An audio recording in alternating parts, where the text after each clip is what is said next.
Ketika pria ini membuka botol minum kematiannya yang sudah tersegel selama puluhan tahun, keluar cacing putih kecil dari dalam botol minum tersebut. Melihat itu, seorang pekerja proyek di depannya sontak menertawakannya, lalu segera membuka kotak yang dibawanya dan keluar cacing kuning di dalamnya. Sementara itu, seorang pria bertopi tersenyum tipis sambil mengokang senjatanya dan melepaskan cacing hijau miliknya. Melihat semua itu, seseorang berkacamata hitam menghampiri mereka dengan sangat arogan. Ia membuka koper hitam miliknya dan seketika keluarlah cacing hitam bermata satu.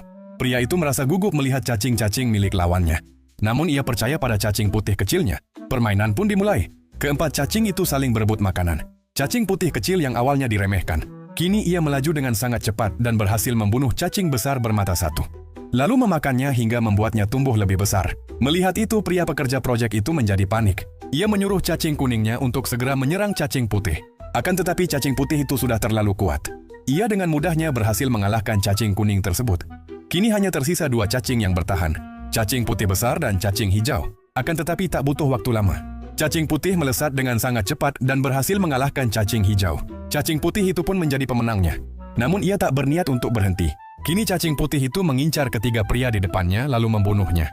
Melihat kejadian itu, Kang Tarno pun lari terbirit-birit meninggalkan cacing putih kesayangannya.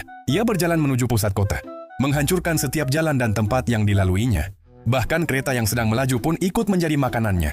Cacing putih itu terus melaju dengan sangat cepat melahap semua bangunan yang ada di hadapannya. Hingga ia tumbuh menjadi sangat besar dan tak ada yang bisa menghentikannya. Sementara itu, seorang ilmuwan melihat semua kejadian tersebut di televisi dan langsung berlari menuju puncak gunung bersalju. Setelah sampai, ilmuwan itu menekan tombol di remote-nya. Dan seketika muncul cacing besar berwarna pink dari bawah gunung es.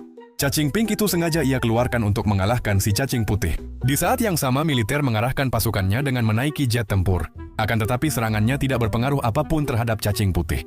Kang Tarno pun naik ke salah satu jet dan mencoba menghentikan cacing putih tetapi tidak berhasil.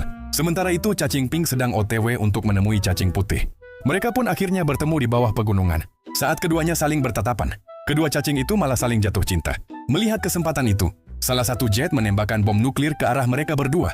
Semua orang mengira mereka berdua akan mati. Tapi hal itu sepertinya tidak mungkin terjadi, karena kedua cacing itu saling mengungkapkan cinta. Lalu mereka pun pergi meninggalkan kota untuk memulai kehidupan yang baru.